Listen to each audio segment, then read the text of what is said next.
Hey, architecture firm owners and emerging leaders. Get ready for unparalleled insight into the development of a world-class architecture firm and a worldwide organization driving the digital transformation of the design and construction industry.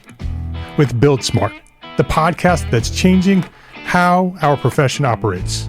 We share the incredible stories behind innovation in the building industry with my friend and co-host, Patrick McLeamy, FAIA, former CEO of the international architecture firm, HOK. You know, Yamasaki's office or firm lasted during his lifetime.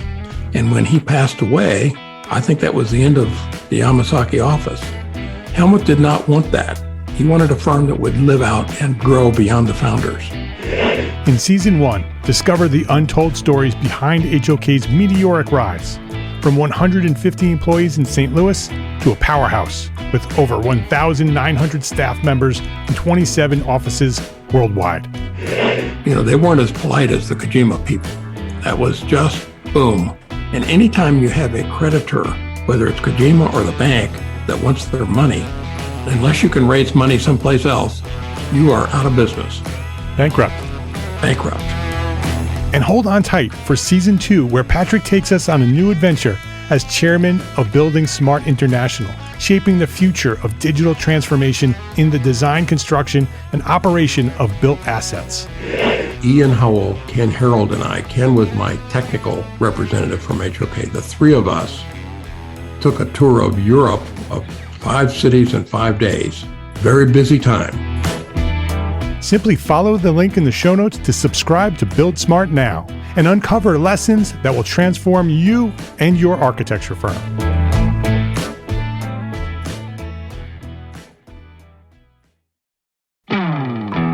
Hey, architecture firm owners and emerging leaders. Get ready for unparalleled insight into the development of a world-class architecture firm and a worldwide organization driving the digital transformation of the design and construction industry.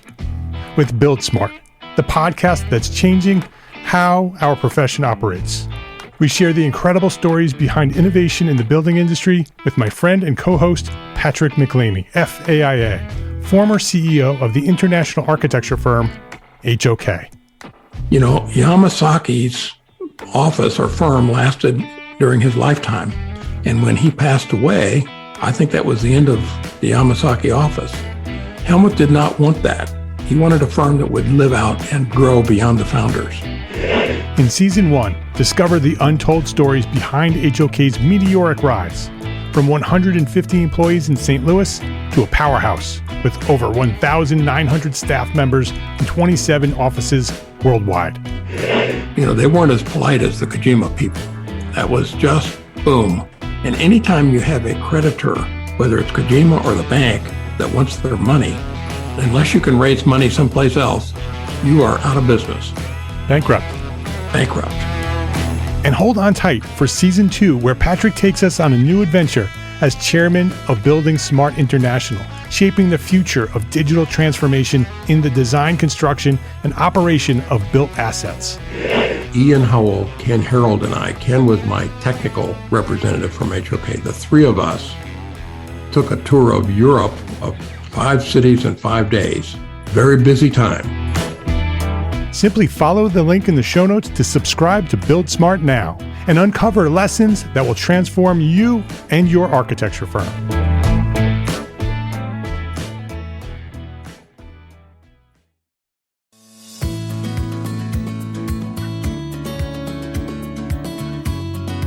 My name is Mark R. LePage, and you are listening to EntreArchitect podcast, where each week I speak with inspiring, passionate people who share their knowledge and expertise, all to help you build a better business as a small firm entrepreneur architect. Robert Cooper, welcome to EntreArchitect podcast. Hi, Mike. Very, very pleased to be on the podcast and looking forward to our discussion. Me too. Robert is president, CEO, and co-founder of Embue, a Worcester, Mass-based company that provides whole building intelligence and control solutions for multifamily, senior, and affordable housing. After 2 decades in high tech as a serial entrepreneur, Robert decided to follow his passions and use his experience and skills to do his part in helping to solve the climate crisis and improves people's lives. He zeroed in on the multifamily space, where he recognized the huge opportunity to simultaneously reduce carbon emissions, improve residents' health and comfort, and the maintenance of these buildings, making them easier and more efficient to run. Think about Embue sort of as a company that builds systems for intelligent apartment buildings. And so, Robert, I'm really looking forward to having this conversation. I want to hear all about Embue, but before we jump into the company and the work that you do, I'd love to learn more about you and your story. So go back as far as you want. Share when you discovered your passion for the work that you do, and maybe what inspired you to pursue that work. Absolutely. Yeah, so I grew up in New Zealand, and I got to say I'm going to go back a little bit further than I normally do in the personal history, just Great. With the audience here. So in high school, I was absolutely certain I was going to be an architect. And I went up to college and got kind of hooked on computing and took about a 25-year detour into the high-tech industry that actually, I really enjoyed. But I have to say, after a while, I decided that I needed to follow another passion of mine, which was sustainability and action on climate change. And that gave me the opportunity to get back in the built environment. And I have to say, I really love having technology that's in the real world and doing something more meaningful than some of the work I was doing in the high-tech industry. Now, as you mentioned in the lead up, there is a huge opportunity that we found generally in the built environment, but specifically in certain market segments. And one of those is multifamily, where buildings were honestly pretty low tech. And we found that the kinds of skills that myself and my co-founders have had from the enterprise computing environment, designing computer systems that really people depend on, whether it's literally stock quotes at the New York Stock Exchange or telephone exchanges or chip fabs. That's some of the areas we were working in.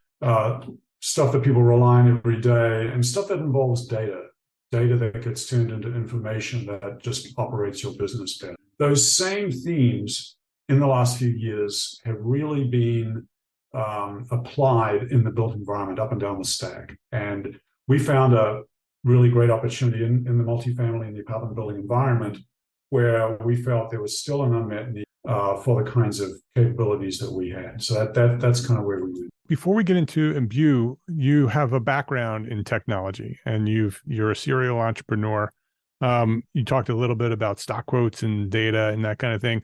What were the types of companies that you founded and ran prior to Embue?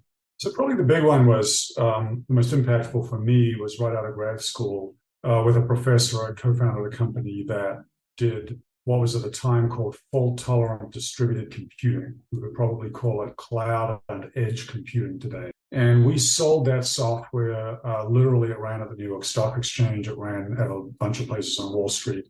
It ran inside AMD's and TI's fabs, and it also ran in various telephone applications.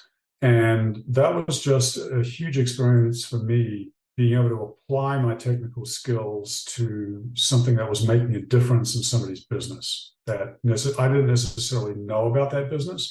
But I think one of the things about an entrepreneur is you are a very good learner, and you make very good use of exposure to new environments, new customers, and learn very rapidly to find opportunities and then find a way to exploit those opportunities, and have that relationship with customers where they understand what you're trying to do and they value it, and you build up that level of trust. And I think that really applies to any small business. It doesn't have to be a startup.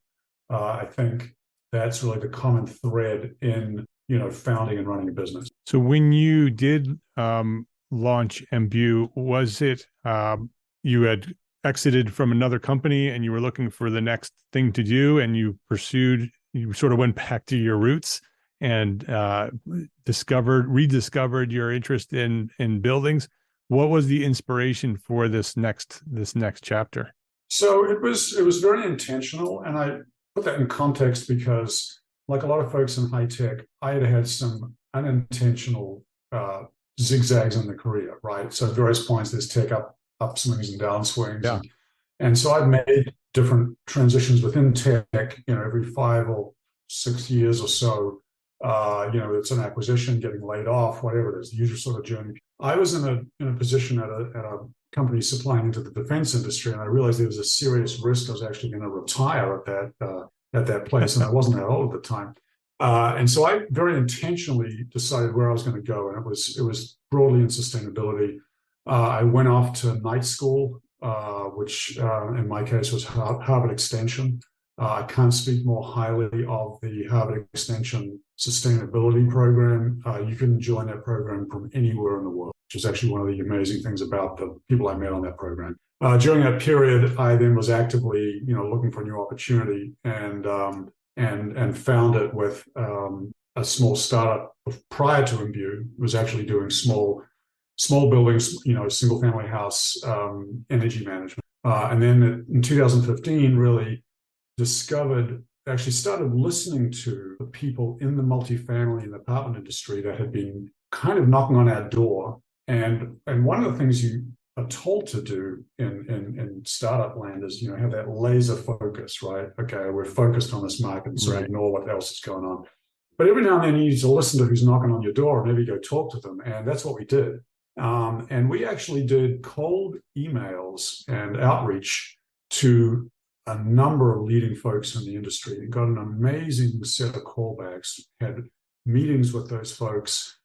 Some of them were with very large companies that said, we love this idea, but just so you know, we're not going to be your first customer. And that's one thing that's very important about entrepreneurs in the built environment is, you're not going to build what's often called minimum viable product, which is sometimes, two people in an Amazon Web Services account, Right. They're not going to put that in your building. So they said, we love this idea, but go find some other customers first, which we did. And we went back to them, that same customer 5 years later, and said, guess what? You're going to be our 10th customer. And sure enough, they were. So that was kind of the impetus for getting it started. Voice of the customer visits, find out whether there's really something here, find out why they're not happy with whatever software they're using today, if they're using any, and then go off and build that product. Yes, get a minimum viable product into an extremely friendly customer that really kind of lets you use their building as a lab. You have to find somebody like that. They're almost a partner really with you on that very first experience. Get your track record going, and then go to the right sized customer for you as a startup. So you're going to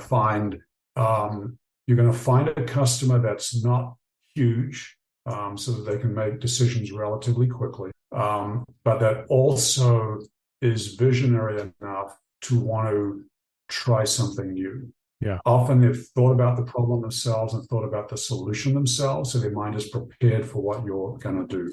Later, you'll get into a go-to-market strategy where you are evangelizing the product to people that don't necessarily know they need it. But early on, you've got to do that sort of matchmaking, find those early customers that are really leading customers. We've had some amazing customers that have actually stretched us in terms of the capabilities that they wanted us to put into their buildings, and those now become a standard part of that. Yeah, that's very interesting and super valuable to any architect or even non-architect who has those ideas, right? Has a great idea for a company. What you just described is sort of the playbook on how to do it. And so I appreciate that. Tell me a little bit about what Embue does. What is the company provide? Yeah, so as you said, it's a smart building platform for apartment buildings. So practically speaking, that means we're installing, or at least our partners are installing, smart thermostats, other kinds of Internet of Things devices, various kinds of sensors, temperature, humidity, water leak, indoor air quality, window open, close, noise sensor. That's actually pretty important in certain flavors of multifamily, like short-term rental, as well as devices that will talk to any central equipment, central HVAC equipment that's in their buildings, like boilers, chillers, central heat pumps. We tie that all together with a very robust in-building network, and you can tell from our backgrounds it's going to be a robust network that you can depend on, and then connect that up to our cloud services.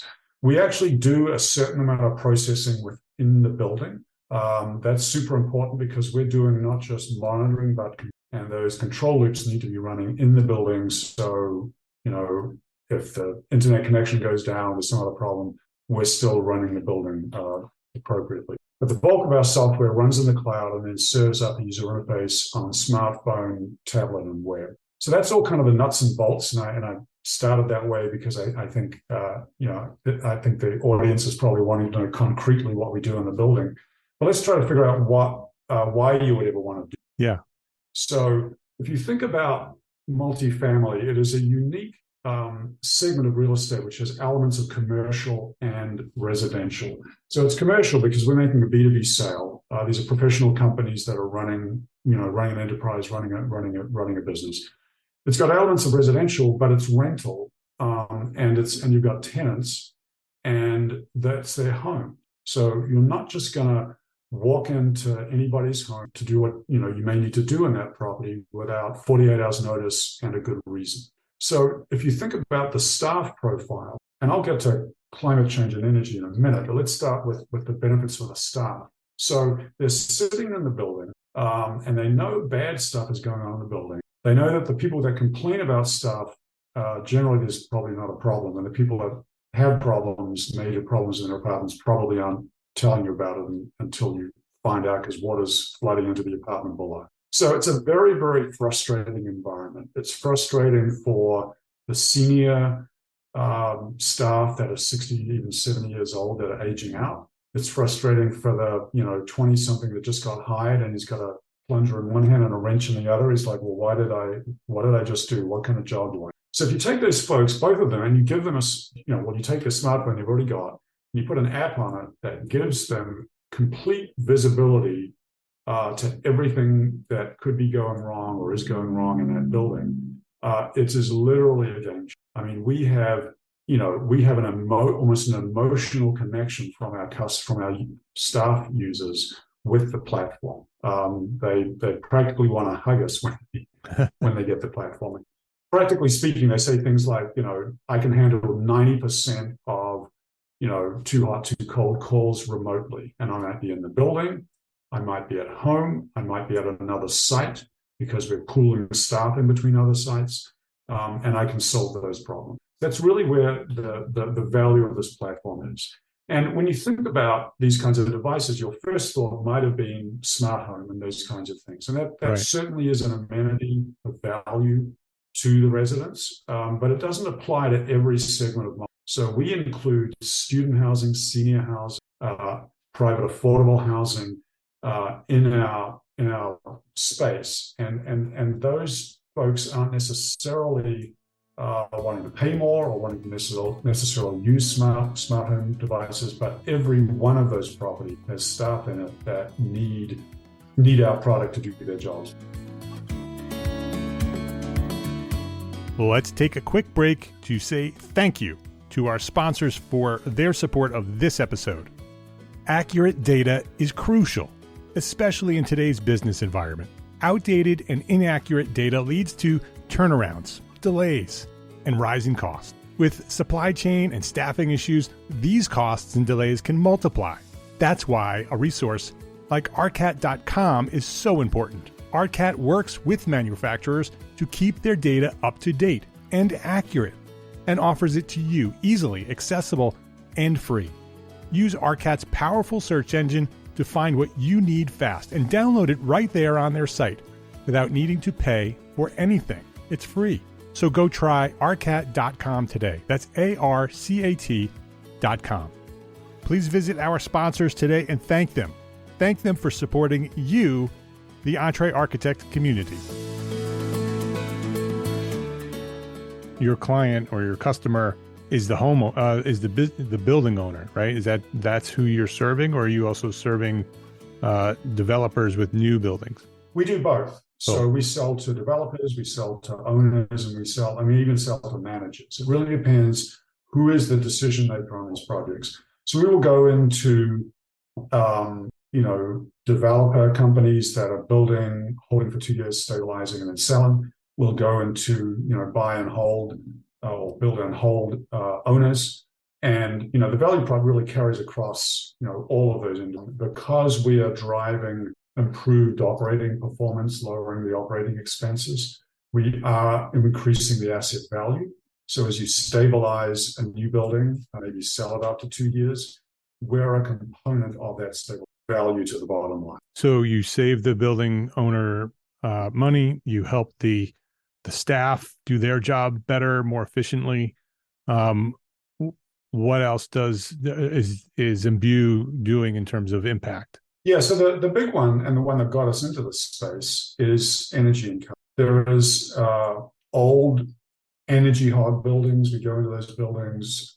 We stop a lot of that waste by doing some controls in the thermostat, by controlling the central equipment better. And what we find is that buildings that were chronically overheated, people were opening the windows, other people were cranking the heat up way too high and wasting energy. Afterwards, everybody's actually more comfortable. The humidity levels in some of these overheated buildings is like 15%, which is like the desert. Once you control the heat better, once people close windows, that humidity gets up where it should be, which, by the way, is safer from a viral transmission point of view, which we all care about today. And that's what we're doing in sort of those older energy. In brand new construction, particularly energy efficient construction, the issue that there's a couple of ways that we are helping on the sustainability side. So one of them is that modern efficient construction, passive house construction, typically will require operable windows for both resilience and just because it's a good thing. And yet that's sort of defeating the purpose if they're misused of a very tight and efficient building envelope. So in those newer buildings, we are doing two things. One of them is we have window open close sync that can be configured to set the thermostat back if somebody opens it. One of the hallmarks of our product is how there's a lot of flexibility in the way the customer, the building owner, can adjust what happens when people use the thermostat, how much control they have over the thermostat. And in this particular case, when you open a window, we can configure it to set that thermostat back and then 100% lock it. Or we can configure it to set it back, and if you don't like it, you walk over to the thermostat and kick the temperature back up again in the heating season or down in the cooling season. And that's a choice that we give to the owner and manager, and they know their community and they know what their community is. By the same token, in some senior housing properties, there are memory care units. And again, staff use our platform to lock the thermostat down and then only make changes that they make through using our app. And that's the best way for them to manage. So that's kind of number one in new buildings, that window open. The second one is that in these super efficient buildings, and as we think about electrification, the real challenge isn't energy usage, that is to say, the amount of energy per kilowatt hour. It's really when you're using it and that instantaneous usage of the kilowatts. So as we electrify, we're probably doubling the electricity load from the building and then vehicle charge, etc. And so what you're able to do in any Embue building is shape that electrical load by tweaking thermostats up and down a little bit, and by modifying some of the central equipment parameters. We can sequence the order in which the equipment in different apartments turns on, so it's not all turning on at the same time. And all of that allows the building to be a good citizen on the emerging smart grid and get paid for that. We have one building we're particularly proud of. It's our first building of this kind. It's not a new building, but it's kind of not an old building either, because it's a deep energy retro. So they're taking an older building, removing the through-the-wall air conditioning units, putting in new windows, improving the building fabric, all that kind of stuff. Putting in a centralized heat pump system, but actually leaving behind the hot water gas-fired, thin tube radiator. And Embue is making that decision in wintertime about whether to use heat pump heat or whether to use the gas-fired hot water baseboard. And one reason they did that is they had some concerns about whether the heat pumps would be able to keep up in wintertime. And I think a lot more are thinking about that, because at the time we're having this discussion, we just had a very, very cold snap last weekend in the Northeast US. So that was the reason they thought about it. But actually, what's going to happen is they're going to get paid by the electric company to go use the gas company's gas on weekends or weeks like that in the future. And it's going to pay them, it's going to keep their residents comfortable, and it's going to help the grid ride through these peak load events, as they're called, that are going to happen in the middle of winter. So it's really a win-win story, and it's really where smart building is. And we're really excited about that project because we think there's going to be a ton of projects like that. Yeah, it's very interesting how not only is it the equipment that is being installed and the software that's involved and the innovative ideas, but it's also these relationships with the municipalities and the energy companies to sort of try to make this intelligent balance between different fuels is very interesting as well. And I can imagine that Embue is a big piece of that, of being able to automate that switchover when necessary and can link up with the systems elsewhere, that so when that system wants to shift, it just happens automatically. Exactly. That's exactly right. So and that's interesting. You said that's sort of where things are going. How do you imagine Embue looks in the next, 3 to 5 years, which is, it's hard to look beyond that because of the speed of change that's happening. So, what's the future of Embue look like? Yeah, it's like one of those interview questions. Where do you expect to be in 5 years? Right. So I think,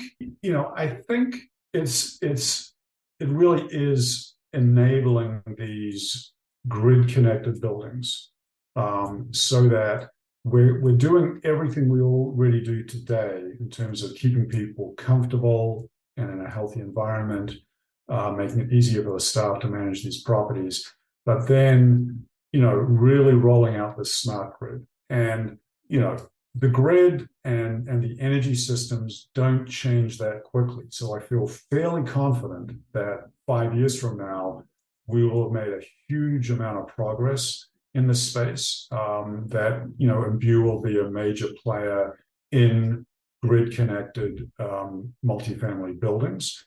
And I think the grid will have caught up with us by then. Yeah, exactly. Meaning that things do move slowly in the utility space.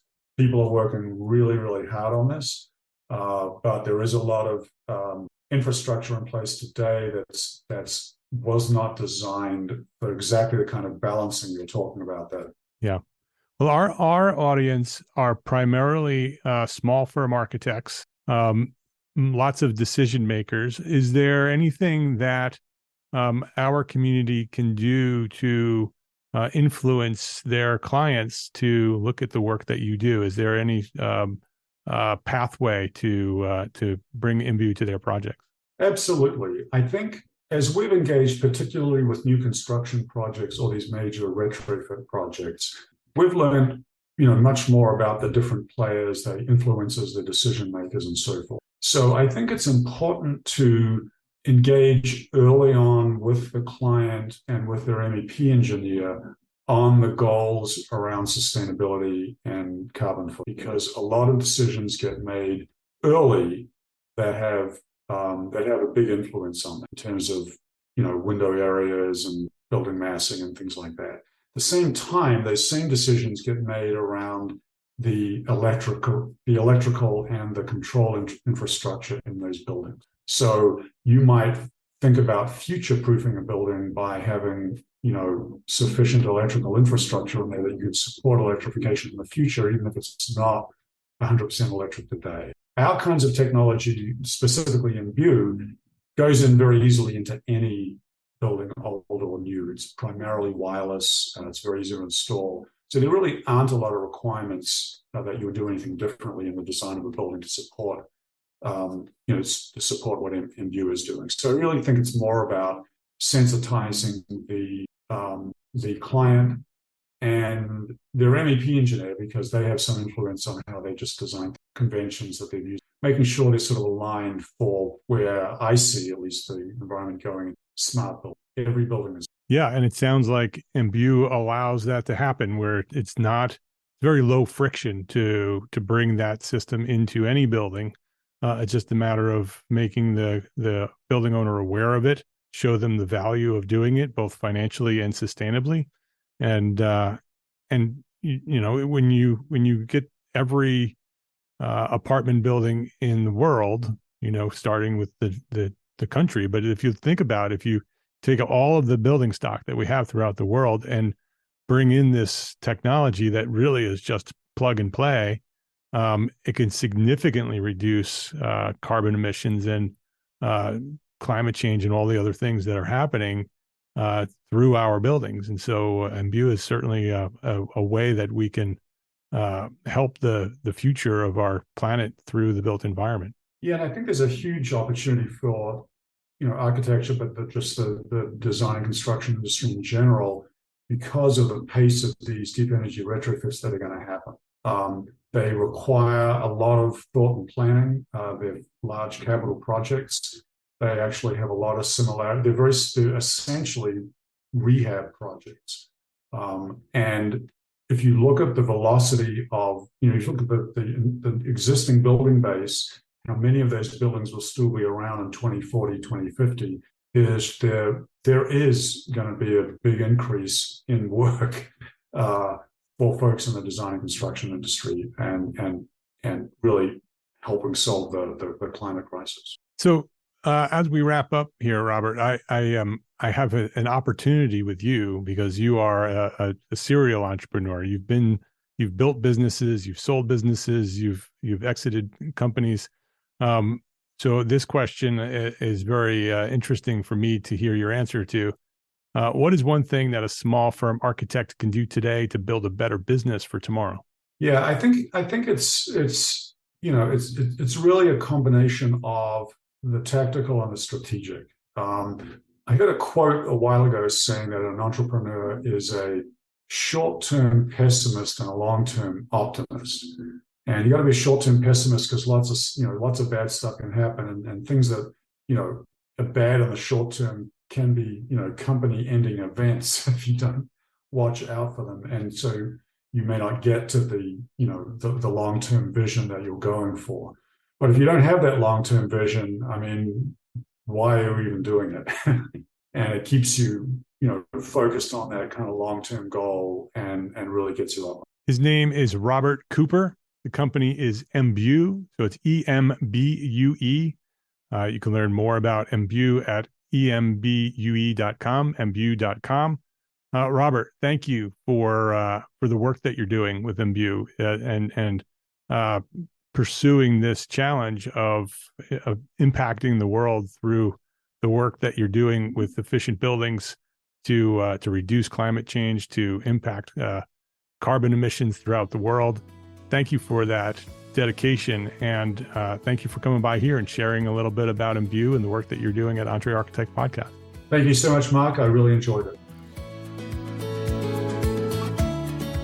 If you liked this episode of EntreArchitect Podcast, please share a rating, write a review, and share a link to this episode with a friend. I know I say this every episode, but I'd really love for you to send me some feedback. Share a rating, write a review, however you want to do that. And please share a link to this episode with a friend.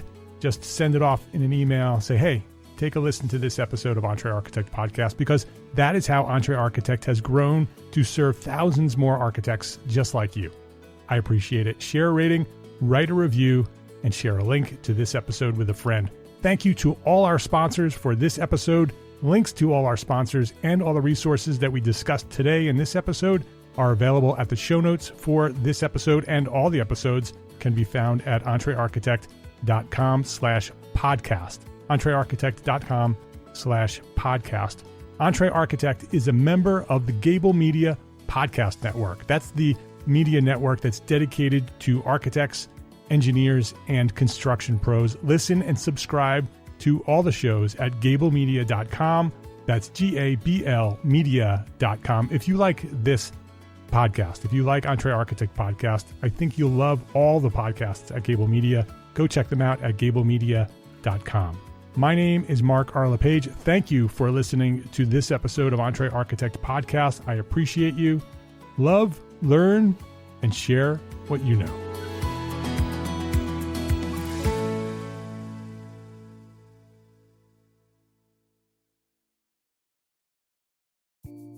Imagine earning continuing education credits while doing exactly what you're doing right now. Well, you can. Gable Media has revolutionized the way you earn your continuing education credits with a groundbreaking approach. Forget running around town and scouring the internet for credit-worthy courses. Fulfill your CE requirements effortlessly by listening to engaging podcasts just like the one you're listening to now. Our podcasts are designed to educate, entertain, and inspire, all in a user-friendly environment. But wait, there's more. Architects, Gable Media is also approved as an AIA continuing education services provider. Upon completion, we handle everything, from reporting your hours directly to the AIA to storing your certificates in your personal Gable Media profile for your self-reporting needs. So follow the link in the show notes and start earning your credits in the most innovative and entertaining way possible with Gable Media. Attention architects and creative minds, get ready to supercharge your brand with Build Your Brand, the podcast that's unlocking the secrets of branding success for creatives. Hey there, it's Mark Arlepage, founder of EntreArchitect, and I'm inviting you to join my friend, architect marketing expert Jeff Eccles at Build Your Brand podcast, where he explores the captivating stories of the world's top brands and transforms their lessons into powerful moves for small firm architects and creatives like you. In Season 1, Jeff shares the thrilling tale of Southwest Airlines, where he dissects their journey to the summit and distills it into strategies tailor-made for you. It's important to keep in mind that companies like Southwest compete in the real world, just like you, and face real-world challenges, just like you. You might be surprised at how similar those challenges are to the struggles that you grapple with on a day-to-day basis. Don't miss out on your blueprint for success. Subscribe, tune in, and let's build your brand together. You may have noticed that the very best brands in the world are also known for having somewhat unique corporate cultures. That's often the glue that holds everything together when they encounter those rough spots. We don't do it because it inconveniences the passengers to whom we are primarily dedicated, the short haul, frequent flyer.